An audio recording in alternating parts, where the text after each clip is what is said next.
বাবা ইলিশ মাছ খাবো, আমার কাছে 1 টাকাও নেই। আমি আমার ছেলেকে বললাম, বাবা ইলিশ মাছ বাজারে উঠে নাই। বলেন কি?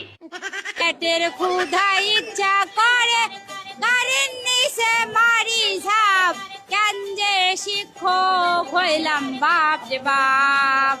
এ তো ফেল। 40-এর মধ্যে কত দেবো? 10 না 11। আচ্ছা 11 বসো।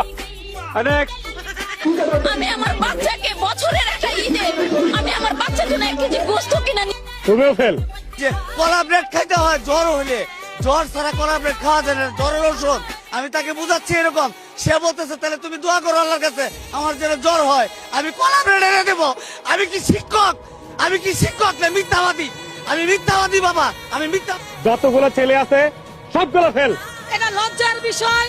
আমি আমার বাচ্চা তখন ছোট, একদিন একটা ফার্মের মুরগি কিনেছিলাম বাচ্চাকে খাওয়ানোর জন্য, আজ থেকে 20 বছর আগে। সেই ফার্মের মুরগির গন্ধ নাকে বয়ে আমার আজও এটা হাস্যকর, হাস্যকর। এই দেশের জনগণের জন্য হাস্যকর। সরকারি প্রাথমিক সহকারী শিক্ষকদের সাথে কোনো পুরুষ শিক্ষকের কাছে মেয়ে বিয়ে দেয় না, ইভেন এরা বিয়ে করতে ভয় পায়। আপনারা সবাই বাড়ি যান, শনিবার হরতাল হরতাল হরতাল।